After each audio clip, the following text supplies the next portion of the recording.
अस्सलामुअलैकुम दोस्तों, मेरा नाम डॉक्टर अली असगर है और आज की इस वीडियो में हम डिस्कशन करने जा रहे हैं PMDC syllabus of chemistry. Chemistry के पीएमडीसी सिलेबस को हम आज की इस वीडियो में डिस्कस करने जा रहे हैं। याद रखिएगा, ये पीएमडीसी का सिलेबस जो है, ये गाइडलाइन जो है वो क्यों दी गई थी और बच्चों को किस तरह फॉलो करना है, वो आज की इस वीडियो में डिस्कस करेंगे। याद रखिएगा, दो तरह के बच्चे हैं। एक वो बच्चे हैं जो इंतहाई सुस्त हैं, एक एक लाइन पीएमडीसी के सिलेबस की वो तलाश करते हैं, बस वो पढ़ेंगे, इसके अलावा पूरे पूरे चैप्टर के जो मेन चीज़ें वो सारी वो स्किप कर देते हैं और फिर फाइनल में जो लास्ट ईयर की तरह वो एग्ज़ाम में अपियर होंगे और फिर उनका रोना धोना होगा कि आउट ऑफ सिलेबस जो है ये पेपर आया था, हमारे साथ जुल्म हुआ है, ये इस तरह की चीज़ें होंगी। तो इस तरह की चीज़ें आपके साथ ना हो, इसीलिए आज की इस वीडियो में थोड़ा सा हम पीएमडीसी के सिलेबस को सब्जेक्ट वाइज हम डिस्कस करेंगे और आज की इस वीडियो में हम केमिस्ट्री के सिलेबस को डिस्कस करेंगे।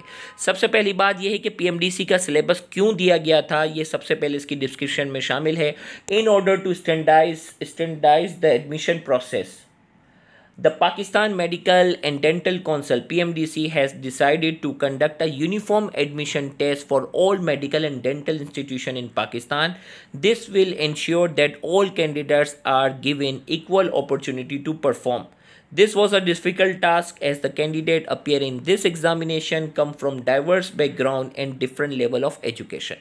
यहाँ देखो, इसमें ये बात बताई दी गई कि ये सिलेबस बनाने का मकसद ये था कि पूरे पाकिस्तान में एक ही तरह का एमडीकेट का एग्ज़ाम हो, लेकिन ये सिलेबस जो है वो इस तरह वैलिड ना हो सका क्योंकि जो वो डिफरेंट प्रोविंसेस की जो बुक थी उनका लेवल जो है वो बिल्कुल अलग था। उन्होंने एहतजाज किया और एहतजाज की वजह से फिर फाइनल जो लास्ट टाइम जो डिसाइड हुआ था ये था कि हर प्रोविंस जो है वो उसमें अलग अलग एग्ज़ाम होगा। तो लिहाजा इस सिलेबस बनाने का मकसद ये था कि आज से 2 साल पहले पूरे मुल्क में जो है वो सब बच्चों का जो है वो कंप्यूटराइज टेस्ट होता था और सबका एक ही तरह का पेपर आता था। तो इसमें ये सिलेबस बनाने का मकसद यही था कि पूरे मुल्क का जो है वो एक जैसा ही जो है वो एंट्री टेस्ट एग्ज़ाम हो, इस वजह से ये किया गया था। लेकिन लास्ट टाइम जैसे ही ये डिसाइड हुआ कि हर प्रोविंस अपना एग्ज़ाम लेगा, तो इस वजह से जो है वो ये सिलेबस की वैल्यू जो है, अहमियत जो होती है वो कम हो जाती है। अलबत्ता इस सिलेबस के अंदर जो शामिल चैप्टर्स दिए गए हैं उन चैप्टर्स को आपने पूरा पूरा क्या करना होगा, फॉलो करना होगा, क्योंकि सिलेबस में उन टॉपिक्स को देखा गया था कि तमाम प्रोविंसेस के बुक को सामने रखा गया था और इनके कॉमन जो टॉपिक्स थे उन कॉमन टॉपिक्स को सिलेबस में शामिल करने की कोशिश की थी। तो यहाँ इसमें ये लिखा हुआ, one of the greatest challenges was to devise a common syllabus which encompasses not only the content taught in the pre-medical years but to note the topic missing from various syllabi. The MDCAT syllabus will not favor any group or place another to any disadvantage. यहाँ ये पूरी वही description है जो आज से 2 साल पहले वाली जो डिस्क्रिप्शन थी कि भाई पूरे मुल्क का जो है वो सेम सिलेबस जो है वो लिया जाए। तो ये सिलेबस जो है इसकी वैल्यू इस तरह से कम हो जाती है कि अब जो है वो हर प्रोविंस का जो है वो पेपर जो है वो अलग होता है। तो लिहाजा सिंध में जो एमडीकेट रिकंडक्ट होने जा रहा है वो इस सिलेबस पर फोकस नहीं करेंगे। इस सिलेबस में मौजूद जो बच्चे शामिल हैं वो उसके चैप्टर्स जो शामिल किए गए हैं उनके पूरे चैप्टर्स की तैयारी करेंगे ताकि एंड में आपके साथ ये प्रॉब्लम ना हो। अब देखो भाई, यहाँ अगर बात करते हैं फंडामेंटल कॉन्सेप्ट वाले, तो तकरीबन इन्होंने सारे टॉपिक्स और सब टॉपिक्स तो डाल दिए इसमें। अब इसमें देखो एक चीज़ जो दी गई है वो क्या दी गई है, अगर आप लर्निंग ऑब्जेक्टिव में देखें, ये थ्योरेटिकल यील्ड, परसेंटेज यील्ड, ये जो चीज़ें दी गई है ना, ये सिंध बोर्ड के अंदर है ही नहीं। ये सिंध बोर्ड की न्यू बुक के अंदर है, ओल्ड बुक के अंदर है ही नहीं। तो अब बच्चा क्या करे, आपका तो एमडीकेट का एग्जाम तो ओल्ड बुक से होगा। ओल्ड बुक के अंदर ये थ्योरेटिकल यील्ड, परसेंटेज यील्ड, ये जो एक्चुअल यील्ड, ये वाले टॉपिक है ही नहीं। ये तो पंजाब बुक में थे, इस साल न्यू बुक केमिस्ट्री के अंदर शामिल किए गए हैं, ओल्ड बुक के अंदर ये नहीं है। तो लिहाजा ये आपने नहीं करने। इसी तरीके से जो है एटॉमिक स्ट्रक्चर में अगर आप देखें तो इन्होंने क्या दिया हुआ यहाँ सब टॉपिक्स के अंदर, देखो कॉन्सेप्ट ऑफ ऑर्बिटल्स। अब बच्चे इसको लेके बैठ के, concept of orbitals, electronic configuration, discovery and properties of proton, quantum number और शेप ऑफ ऑर्बिटल्स। बस इसके आगे वो पढ़ने को तैयारी नहीं है बहुत से बच्चे। अगर हम अपनी इस सीरीज़ के अंदर कोई अगर इससे हटकर अगर सवाल देते हैं तो स्क्रीनशॉट लेके भेजते हैं। तो ये जो है ना 3 तरह के अगर देखा जाए तो माइंडसेट है। एक बच्चे तो बिल्कुल मेच्योर है, पोजीशन होल्डर बच्चे, भाई वो मेच्योर है, भाई चैप्टर है पूरा करना है, ओके, ज़्यादा टेंशन लेने नहीं। एक बच्चे हैं जो बहुत ज़्यादा टेंशन ले रहे हैं, सर न्यू बुक भी पढ़ लेते हैं, ओल्ड बुक भी पढ़ लेते हैं, ये हर जगह हाथ पैर मार रहे हैं, वो भी बच्चे अपना टाइम ज़ाया कर रहे हैं। और तीसरी कैटेगरी इंतहाई सुस्त बच्चों की है जो इन टॉपिक्स को पकड़ लेते हैं और इसके आगे एक लफ्ज़ भी पढ़ने को तैयार नहीं है। मैं आपको चैलेंज के साथ कहता हूँ ये बच्चे पेपर के बाद रोएंगे, पेपर के बाद रोएंगे, क्योंकि उनका स्कोर बुरा नहीं इतना बुरा आने वाला है कि वो उनको पता चल जाएगा। तो इसमें अगर आप देखो कि भाई कैथोड रेस, रदरफोर्ड एक्सपेरिमेंट और ये पूरे हाइड्रोजन स्पेक्ट्रम वगैरह की जो इतनी सारी चीज़ें हैं वो सारी यहाँ छोड़ी हुई हैं और सिंपल ये 4 टॉपिक्स को पकड़ के बैठे हुए और सोच रहे हैं कि हाँ एमडी कैट में वो टॉप करेंगे। ऐसा कुछ नहीं होने वाला बेटा। ये एटॉमिक स्ट्रक्चर वाला अपने चैप्टर जो है वो पूरा करना होगा। इसी तरीके से आगे एक और भी गैसेस लॉ की बात करेंगे, properties of gases, gas law, Boyle's law, Charles law, general gas equation, kinetic molecular theory of gases और आइडियल गैसेस के तो चलो तकरीबन ऑलमोस्ट सारे टॉपिक्स उन्होंने शामिल कर लिए हैं। लिक्विड में properties of liquid, hydrogen bonding, vapour pressure, boiling point और एक्सटर्नल प्रेशर, इसमें विस्कोसिटी, इस विस्कोसिटी वाला टॉपिक, सरफेस टेंशन, ये वाली चीज़ें करनी है। बहुत अहम जो है वो ये टॉपिक्स हैं जो यहाँ मेंशन नहीं है लेकिन फाइनल में आएंगे।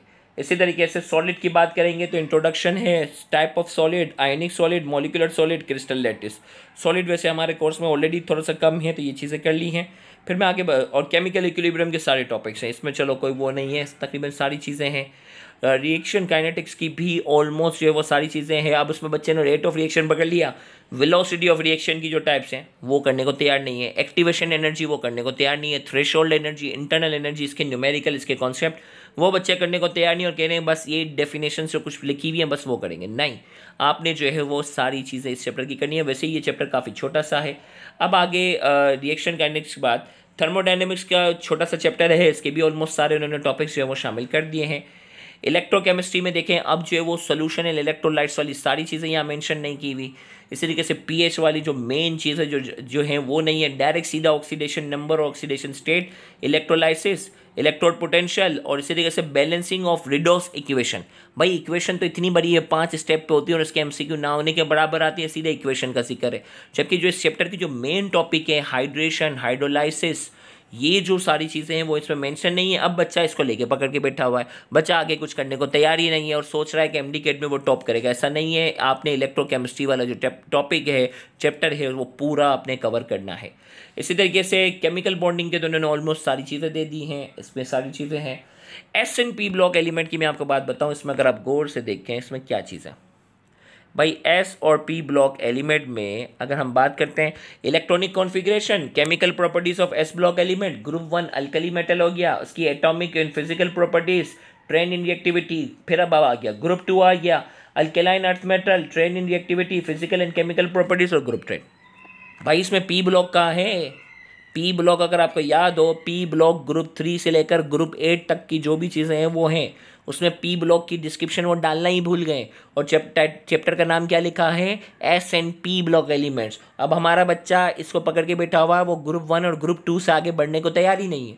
भाई आपने ग्रुप 3, ग्रुप 4, ग्रुप 5, ग्रुप 6 जो चीज़ें दी हुई हैं, यानी आपने सिंध बोर्ड की एस एंड पी ब्लॉक का एक भी चीज़ वो लिखना भूल गए। तो पी ब्लॉक का जिक्र ही करना भूल गए हैं। तो जिन्होंने सिलेबस को मजबूती से पकड़ के रखा हुआ है वो बहुत रुलने वाले हैं, वो एंड में यही रोना धोना करने वाले हैं कि पेपर आउट ऑफ सिलेबस था। तो आप देख लो इसमें पी ब्लॉक की कहीं डिस्क्रिप्शन ही नहीं है। आपने एस और पी ब्लॉक जो सिंध बोर्ड वाला है वो पूरा चैप्टर करना। इसी तरीके से जो है वो ट्रांजिशन एलिमेंट्स में अगर आप देखो जनरल कैरेक्टरिस्टिक्स अगर आपको याद हो, ट्रांजिशन एलिमेंट्स के 2 से 3 पेज हैं हमारे बुक के, बस वो करने को आगे हैं। इसके आगे जो कॉम्प्लेक्स कंपाउंड वगैरह के हवाले से, कॉपर की जो मेटलर्जी वगैरह है, उनकी जो मेन चीज़ें हैं उनका कहीं जिक्र ही नहीं है और बच्चा अब यहाँ जो है वो इसी को पकड़ के बैठा हुआ है और इससे आगे करने को तैयार नहीं है। तो बेटा तुम जैसे ही बच्चे तो चाहिए, आप जैसे ही जो चंद बच्चे हैं, आप जैसे बच्चे ही चाहिए जो पीछे रह जाएँ और बाकी जो मेहनत करने वाले बच्चे हैं, जो बाकायदा फोकस करके आगे बढ़ते हैं, बेटा वो आगे चले जाएंगे जो इस तरह के जो टॉपिक्स को पकड़ के बैठे हुए। और इसी तरीके से अगर आप देखो fundamental principle of organic chemistry में क्या है? क्लासिफिकेशन ऑफ ऑर्गेनिक कंपाउंड और आइसोमेरिज्म। भाई इस चैप्टर में अगर आप देखो सिंध बोर्ड के अंदर तो ऑर्गेनिक कंपाउंड की पहले पूरी हिस्ट्री आती है, पेट्रोलियम की जो फ्रैक्शन डिस्टिलेशन वाले टॉपिक आते हैं, पॉलीमराइजेशन के टॉपिक्स आते हैं, क्रैकिंग का टॉपिक आ रहा होता है, तो इसी तरीके से नॉकिंग का टॉपिक आ रहा होता है। कई चीज़ें इस चैप्टर की हैं, यहाँ सिर्फ लिखा हुआ है क्लासिफिकेशन ऑफ ऑर्गेनिक कंपाउंड और आइसोमेरिज्म। ख़त्म। बच्चा इसके आगे कुछ पढ़ने को तैयार ही नहीं है। भाई खुदा के वास्ते अपने साथ जुल्म ना करो, ये आपने पूरा चैप्टर करना पड़ेगा। इसी तरीके से केमिस्ट्री ऑफ हाइड्रोकार्बन्स की तो उन्होंने, मैंने देखा ऑलमोस्ट सारी चीज़ें दे दी है, इन्होंने पूरी डिटेल डाल दी है। अल्काइल हैलाइड्स, और इसमें भी ये छोटे छोटे चैप्टर हैं। अल्कोहल के टॉपिक की भी ऑलमोस्ट सारी चीज़ें मौजूद हैं। एल्डिहाइड और कीटोन की भी पूरे चैप्टर की तकरीबन चीज़ें मौजूद हैं। कार्बोक्सिलिक एसिड की भी। मैक्रोमोलिक्यूल में सिर्फ प्रोटीन और एंजाइम जो है उसमें मेंशन किया गया है, वो आप कर सकते हो। कार्बोहाइड्रेट्स वगैरह तो वैसे ही आप बायोलॉजी में अच्छा सा कर रहे हो, तो लिपिड्स के बारे में भी बायोलॉजी में चीज़ें हैं जो चीज़ें कही हुई हैं। तो मेन जो है वो प्रोटीन और एंजाइम पर आप केमिस्ट्री पॉइंट ऑफ व्यू से भले आप उस पर तवज्जो दे सकते हो, लेकिन आपने बहुत से इसमें देखे जाएँ तो फ्लॉज हैं इस सिलेबस में।